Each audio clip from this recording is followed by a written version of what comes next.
Hi, guys. This is the Work Your Money podcast with host Michelle Wong Willie Morales. and today we're going to be speaking about social media and how its impact affects business due to the fact that technology is way in advance and how most businesses use some type of social media to get an audience and gain clients as well. So we're going to be speaking about the top 5 social media platforms. And Willie, let's start with the first one. All right. Well, before we get to that, Michelle, I wanted to ask you, compare from your starting business or even before you started in business. hmm Um, how was it like 5 to 10 years ago on social media? If they were, obviously they're more popular now, but on your end, how has social media impacted you? Well, social media has started, I would say in the past 15 years, social media like MySpace was very popular a few years back before Facebook took over that platform.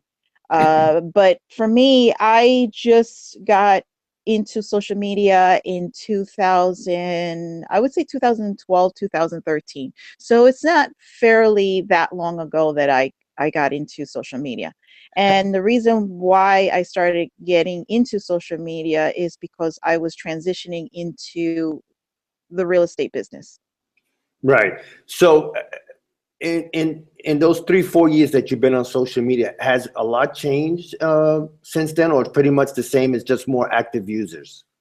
There's more active users, and the I guess the structure of how social media, like Facebook and LinkedIn, Twitter, Instagram, these platforms have upgraded tremendously. And what I Right. mean by that is they implemented so many things on their platform for their users. So basically, before they didn't have live stream. Now they do have live stream and videos. So you can implement that on a few of these platforms. They also integrate it. So Facebook, Instagram, Twitter, they all integrated together. And if you post in one area, it automatically posts in another area. So if you have accounts in these 3 platforms, if you're going to post something, you have the option of also automatically posting in the other two as well if you have an account with them. Right. It's amazing how that has changed over the last couple of years. All right, so let's start. Listen, we go with the number one user is Facebook. Michelle, it has over 1.9 billion monthly active users. Now, how can that impact us socially and business wise? Well, Facebook has multi-level tools that you can use. As I just mentioned, live stream is one of them.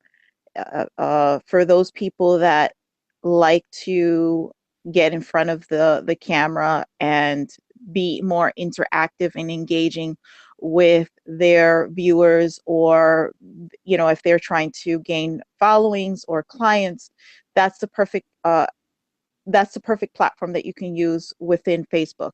So the concept of live stream is basically it's similar to YouTube, where you basically go on, you you record yourself live, and there's a button where if you're friends with people on Facebook, they have the option of getting notification. It's very similar to YouTube in a sense where if you become a subscriber for those live stream videos, they get notification, and then once you go live stream, like for instance, if we were doing live stream now, they get a notification and they automatically will go in. And the cool thing about the live stream is you can engage with them while you're recording. So basically, there's an area when you're recording, you can see the messages that are being sent. So if they're having a conversation with you. You see those messages, you see the emojis that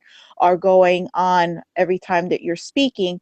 And the other cool thing is that those people that are on notification as a group, they can also interact as well. So there's like these introductions, informal introductions that occur when you're doing the live stream. They also can see the conversation that's going, and sometimes, it's a good thing because then there's like a group that can come out of that as well because of that, engagement.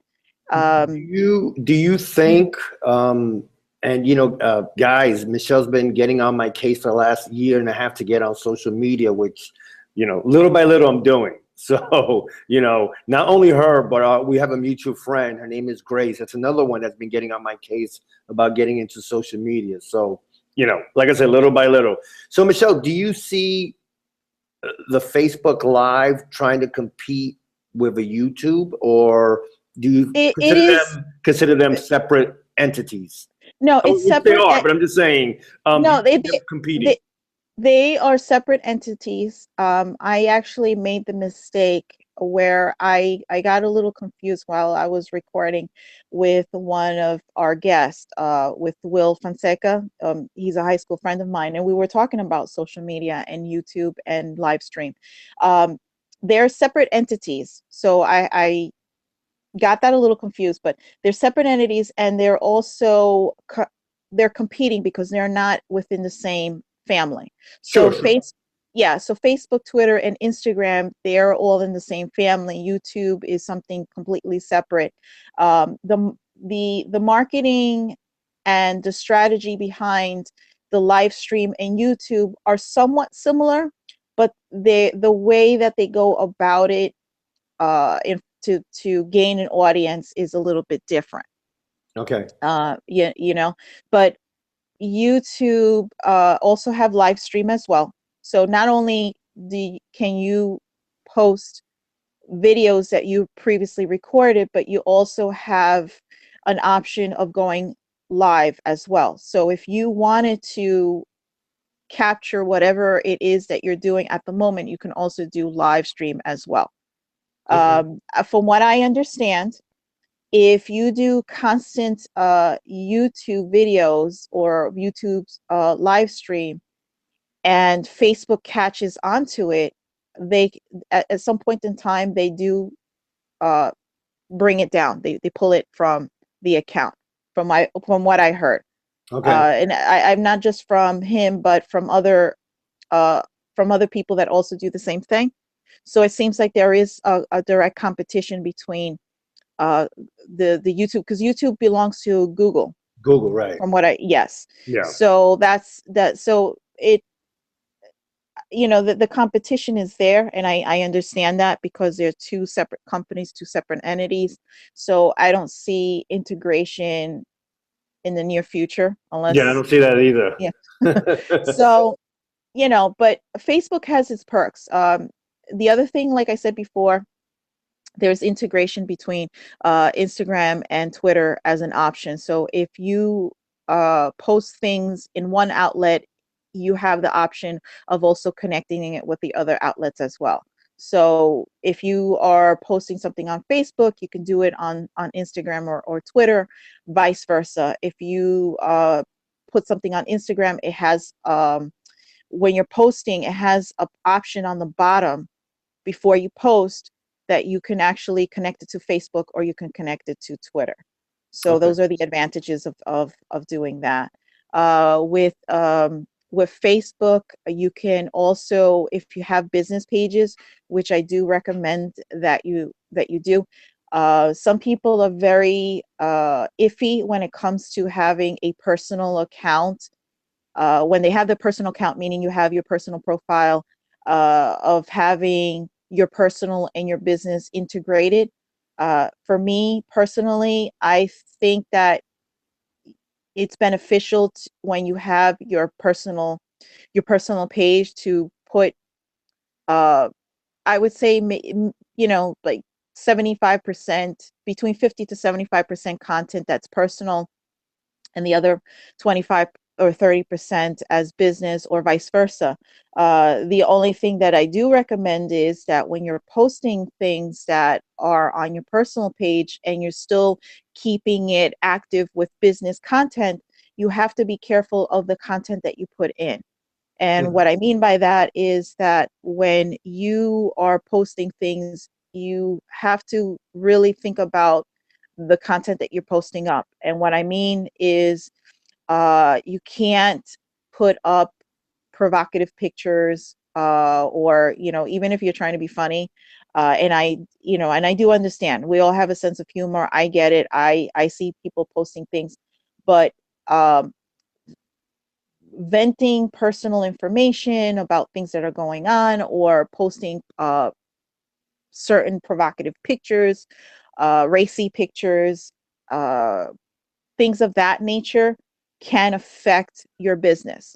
And if you are one of those individuals, and like I said, I completely understand that people have their own personality and that's the way they are, and so forth. And I completely understand that. But when you have a company or a brand that you're representing and it's reflecting yourself, and you're trying to integrate both, you have to be careful of the content that you put in, because that comes back to your reputation.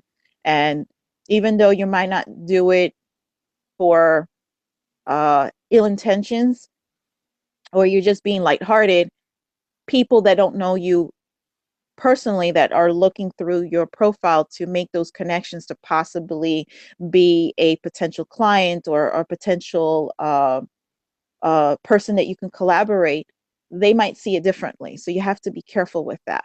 And if that instance, then yes, you should have a separate personal page and a separate company page, and that way you don't have the two um, those two intertwine.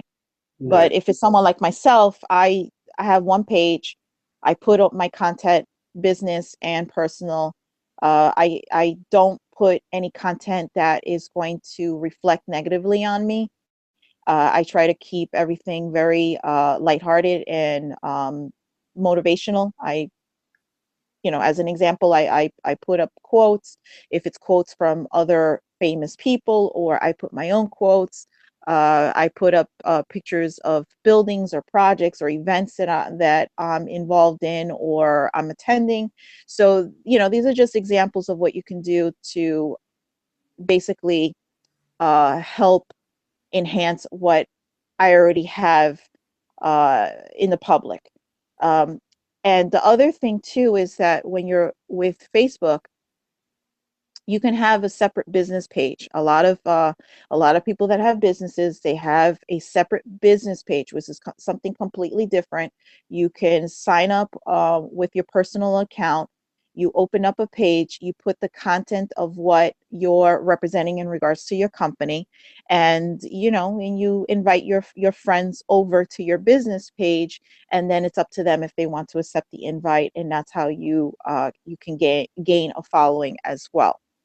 Uh, and the other thing too is that when you have a personal page and you have quite a few people already connected with you, the transition into the business page would be a little bit easier. There are some individuals that might not want to connect with you business wise because they might not see a fit, which is understandable. But there are some people that will connect on the business page because now they see that you have a business, and there's a possibility of collaborating, working on a project, or potential, like I said before, potential clients. So and then the other cool thing about that is that they have, you can manage it. And what I mean by manage it is there on the back end of the business page, when you're managing it, you can place ads. You can actually manage the ads. They have a setup where you can post certain content or advertisement to viewers out in the public, so you can gain viewers or subscribers per se. That they have obviously you have to pay for the services, but there is a budget, so you can go according to the budget that that you have, and it can go from $5 to, it can go from $5 to whatever it is that you can afford, and you can break it up to the sequence of time. So you can go for a day, you can go for a week, you can go for a month. You can structure it and manage it. It's funny because with Facebook, I know with so many active users, and like you said, there's people that have their profile page and their business page. Do you see?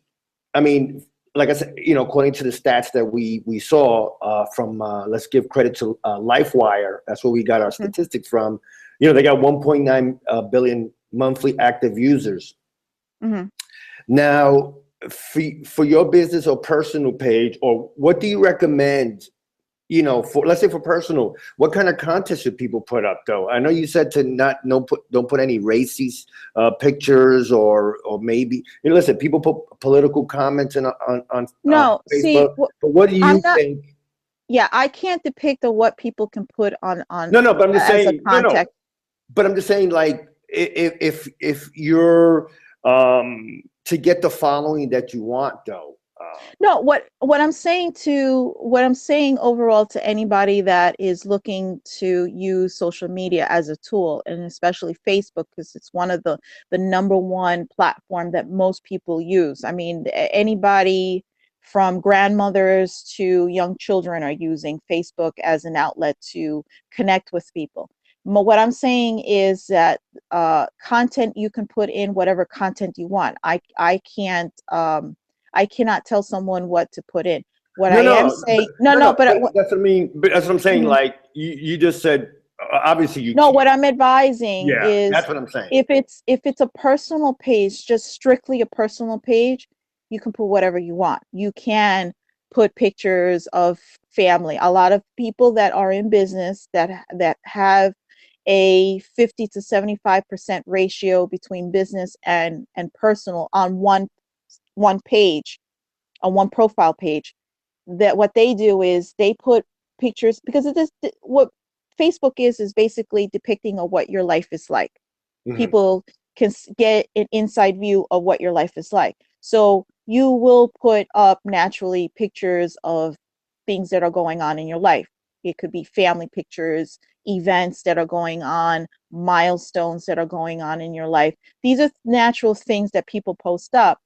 And I recommend that you do that, because now you're being authentic as an individual when you're posting things on Facebook, because people are curious to know what is going on with you as a person. They want to know who you are as a person. And the only way that they can get an idea of who you are, and this is in regards to if it's not someone in your personal circle. What I mean by that is a close family member, or someone within the family, or close friends, or close colleagues that you interact with. These are just people that are in the public, that don't know you that well, or don't know you at all, and they want to be more familiar with you as a person, because Facebook is a platform for you to connect with people, obviously to be friends to a certain level. It could be on a personal level, it could be connecting on a professional level, but these people that don't know you personally or professional standpoint in that way, they're just coming in for the first time and they're trying to get an idea who you are. You can share whatever it is that's going on in your life. You can share events, milestones, things that are going on with your family, and so forth. You can go and put up whatever is on your mind. Some people put up whatever thoughts is on their mind. They might be discussing things that are political, or sports, or religion, or whatever it can. You can do all of that, but you have to also bear in mind when you're posting it, how that is going to affect your business. If it's on a personal standpoint, it is what it is. Nobody should be offended by what you put up because it's your opinion, it's what you're thinking. And we can agree to disagree. That's just my way of thinking. When people post things up that I don't agree with, we can agree to disagree. They're entitled to their opinion. But there are some people that are very strong minded. They're that they can get offended very easily, and for that reason they might not do business with you. And I've seen that happen with people that are very vocal with their thoughts and their opinions on political front, religious stand front, or whatever the other things that they feel strongly about, that the certain people might not agree with. That can affect your business. And what I'm saying to those people that are looking to really get more aggressive on social media, especially like on Facebook, you have to really think twice of the type of content that you put in that can affect your business. That's what I'm saying in regards to that. When you're posting, men and women, we all put up pictures and selfies and things like that of how, you know being proud of how we look. I'm one. You're always you're always giving you're always busting my chops about me putting up selfies, and and the way that I put up my selfies and how it can attract you know um unwanted attention and stuff like that. um I post up, and I'll just give you an example of myself. I put up selfies of myself, but my selfies are not provocative in a sense that I'm dressed a certain way or I'm posing a certain way. And everybody's entitled to do what they want, and post up whatever they want. But again, you have to think of that if you have a business, how that is going to reflect on your brand, your business, and what you're trying to depict as an individual or as a company. So to me, you have to also think about what you post up. And I've seen people that are on Facebook or on social media, they post things that are a little bit more modest, and they're getting people from the woodwork doing crazy things. So you have to, you have to take that into consideration Yeah. when you're working on social media, because now you're in the public. It's not just a circle of friends, it's in the public. So anybody and everybody can see what's going on with your posts. Right. So now we have the second most active social site is Twitter. It has about 319 to 20 million active users.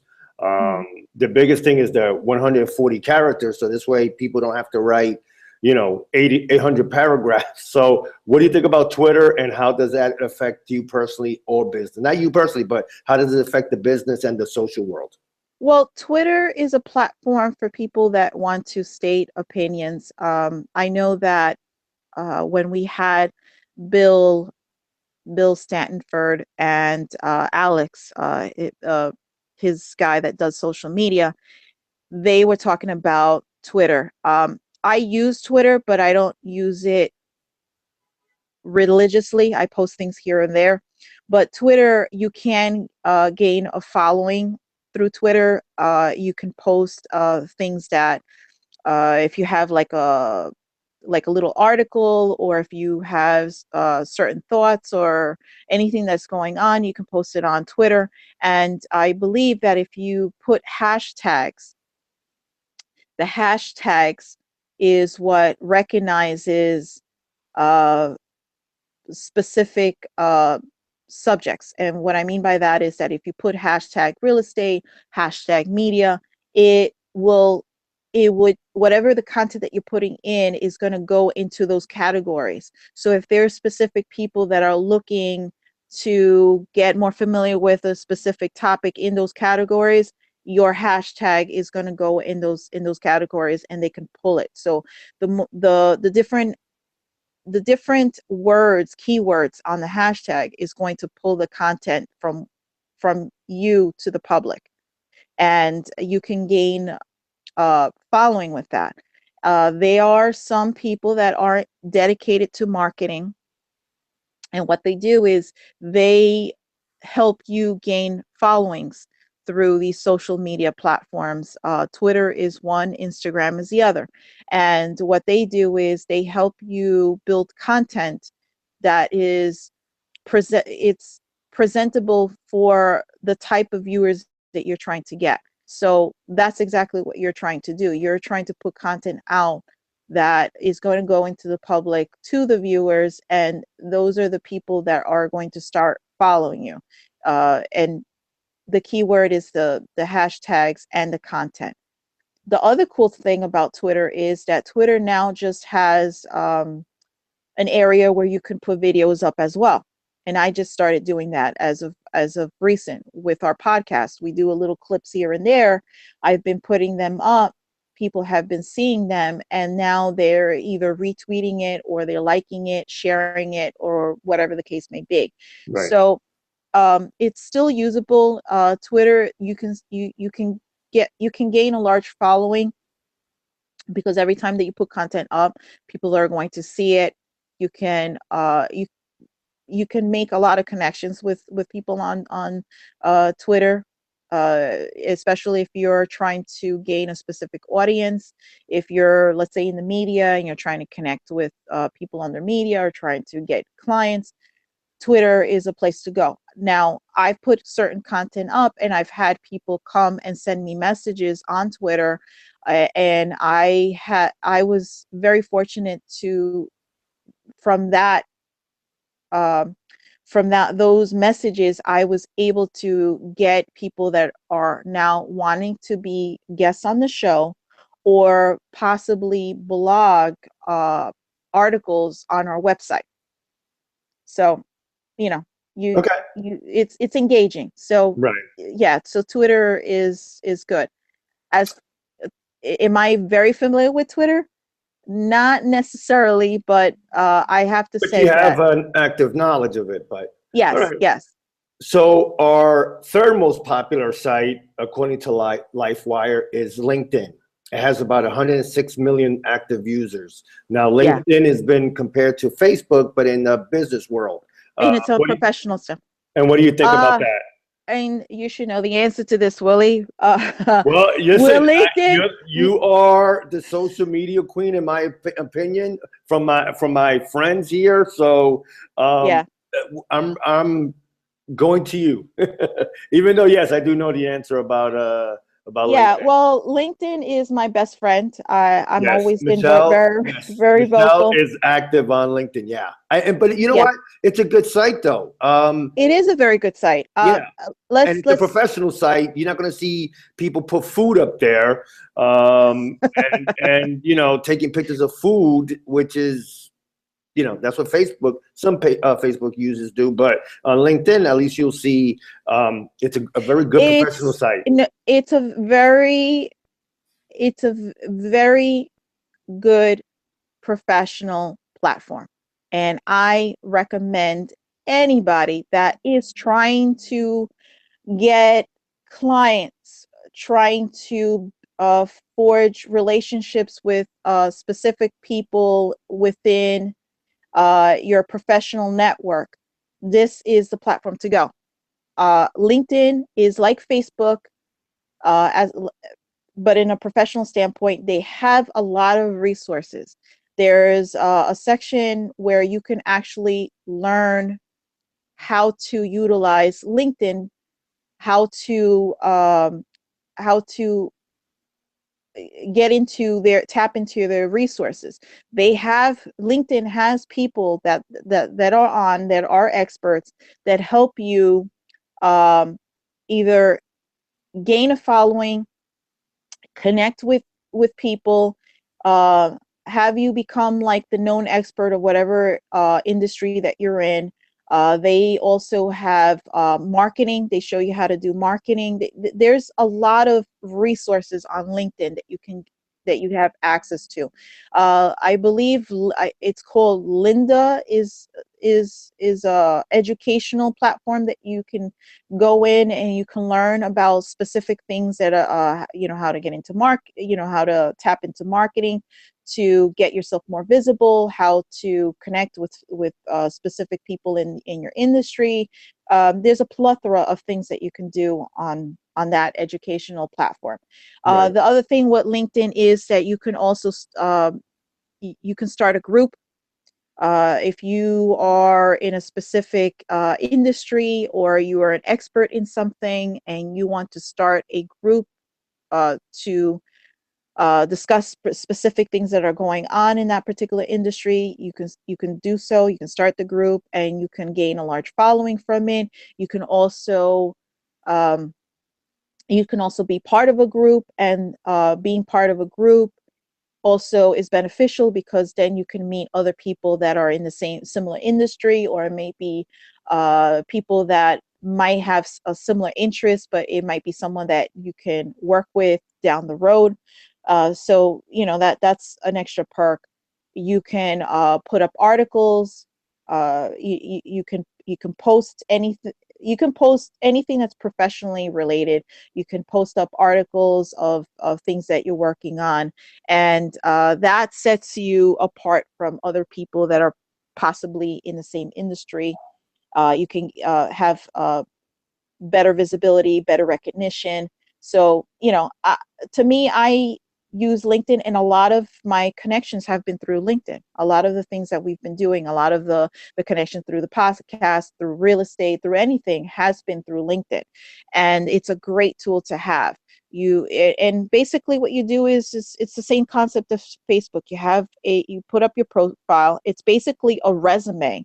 So anybody that wants to check out your your criteria, your background, it's a resume. You post up everything that you've done in the past or anything that is current, and they see it, and you know, it's a it's a resume right up visible to anybody that wants to connect with you, you Now, know. do you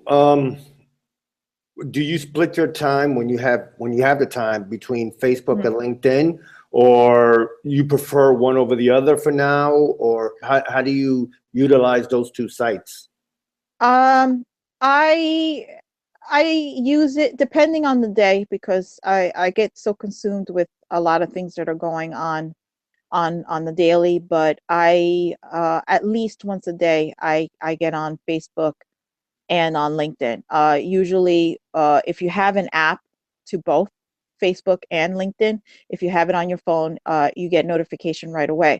So if you are connecting with someone, you're going to get notification that person accepted the invite. You'll get a notification if there's things that were posted. If you're part of a group, you'll get notification that things were posted. The other perk about it is that if you're posting things as well, you get notification of people that are viewing it or liked it. So that's, you know, all of that is useful tools. Okay. Our fourth, according to, again, I want to definitely give, uh, I, I guess for lack of a better word, a shout out to LifeWire Mhm. for putting up this article. Our fourth top network, social network, Michelle, is Google Plus. It has 111 million active users. What do you think about Google Plus? Google Plus is one of the lesser ones that I use, but Google Plus is like anything else. Google Plus, you can post any articles that you have, any videos that you have, any you can basically post up anything. I guess Google Plus is a cross between, I would say, LinkedIn and Facebook together combined. And you can also have a following as well. You can connect with people. You can start a group as well on Google Plus, and it'll show you if you're connected with one person. It'll tell you who else is also connected with, you know, as a mutual friend, very similar to Facebook and LinkedIn as well. um, and the other thing too is that Google Plus, there's for business purposes, you can post things on similar to WordPress. There's no, I don't believe there's no charge if it's just a basic membership. If you want it to be a little bit more aggressive and you want to uh, add more articles and stuff, I think they only charge $12 or $15 a year as membership to be more aggressive in posting content. Very similar to WordPress, you can put a lot of content in, and people can see it. So if you have specific articles that you want to post up, or if you have videos that you want to share, you can do that through Google Plus. And again, Google Plus goes back to YouTube. So anything that you post on YouTube or Google Plus, one integrates with the other. Yeah, and it's funny because we don't hear. Remember the guest we had when we had Bill Stanford and I would say his right hand man Alex. He wasn't really too much in favor of Google Plus, but according to the statistics, there's 111 million active users. But I guess you don't hear about them as you do Facebook, Twitter, and LinkedIn. So number 5, Michelle, on the list now. Folks, you could go to lifewire.com and just look for the article top social networking sites, because there's Periscope, Snapchat, Instagram, among others. But we talked about these top 5 because we think this is great for obviously for social settings and for business settings. Number 5, Michelle, is YouTube, which has over 1 billion users. Yes. Tell us about YouTube and where do you see it going? Okay, well, YouTube is the equivalent of having a TV channel. So basically, having a YouTube channel is like having a TV show. With YouTube, you put up content, and in YouTube, it's great resources because YouTube has a lot of content for people that are trying to learn how to do certain things. So you'll find YouTube videos of how to do specific things.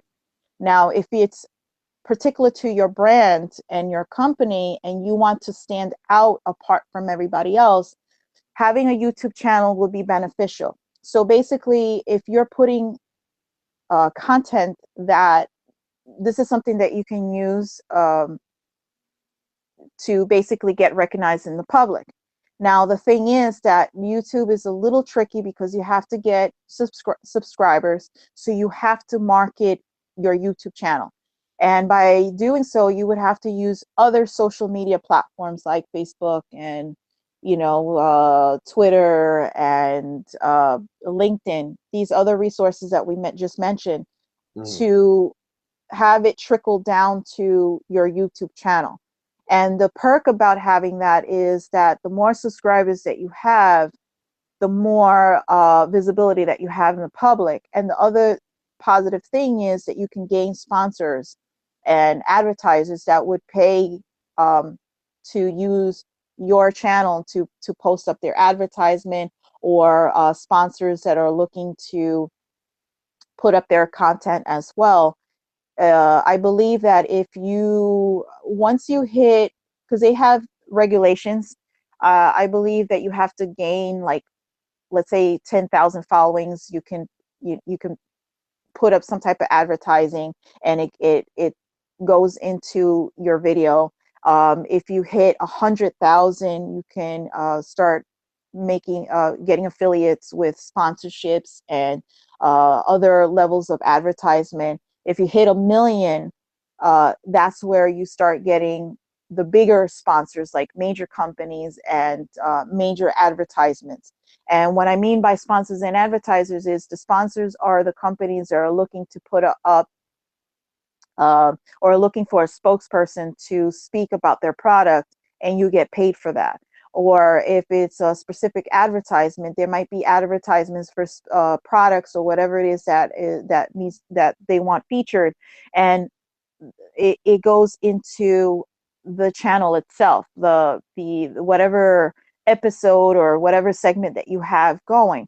And I don't know if you're familiar with this, Willie, but when you go on YouTube, sometimes in the beginning you'll see like a a 12-second advertisement or something before Yeah, it I goes. do. Yeah. Yeah. Well, those are things that are implemented in the channel specifically because those are advertisements that are going into that channel and you're getting paid for it. But these are for people that have a large subscribers. So every time that someone clicks on it, on these advertisements to go directly uh, to your channel, your content, you're getting paid for it. So there is affiliations for people that have a large viewership, uh, a large following of people that subscribe to your channel. And the more people that you have, obviously, the bigger the companies are going to come and approach you to advertise or sponsor whatever it is that you're doing. So these are just beneficial overall. So, and not only are you getting paid for something, but you're also getting a large viewing as well. Gotcha. So, folks, that's our top 5 social media platforms or networking sites, that you could get on and use. Michelle pretty much explained all 5 of them, how to use it from A to B, A to Z, and that's what I meant, A to Z. And we both definitely suggest, and Michelle always getting on my case. Like I said, I've started using more Facebook, Twitter, and LinkedIn. I haven't used much YouTube, but I always watch YouTube videos and all that. Michelle, thanks again for telling us about these 5 platforms. Yeah, These and are so important. yeah, and check us out soon. We're going to be using more YouTube. We're going to be putting video content. We're going to be doing live stream. So the next episode, the next taping that we do with our next guest, which is going to be Bill, actually, because he loves social media as well. And That's Bill Staniford, right? yes, Bill Staniford. He's the former CEO of Property Shark and the new vice president of Urbint. He's a great guy. He's very knowledgeable with social media, and he's also very knowledgeable of how to really get startup companies in the presence of the public, because that's what he did with Property Shark, and he's doing the same thing with Urbint as well. So we're going to be doing live stream, and we're going to be recording so that it can go on YouTube with Bill. So, and Willie, tell our listeners where they can find us on this wonderful social media platform. Well, besides YouTube, where you can go to YouTube and just type in Work Your Money Podcast, you can find us on Facebook.com/Work Your Money. You can find us Work Your Money Podcast at gmail.com. Also, you can find us on iTunes, which is Work Your Money. And Stitchers. We also Stitchers, yes. Work Your Money Tell us about Stitchers. Yes. Stitchers is basically the equivalent of iTunes, but for Android people. The people that you Android users, yeah. So yeah, we have multiple platforms for people to listen in. They can check us out on our new website that we're revamping and going live as of next week, and that would be workyourmoney.net. Yep. You can also see a couple of videos or pictures on Instagram, which is Work Your Money Podcast. So yeah, folks, we are basically out there in social media. Stay tuned. You're going to see more of us, not only live on audio, podcast, radio, but also on live videos and also on YouTube. So until the next time, guys, this is the Work Your Money Podcast. All right. Bye, everyone.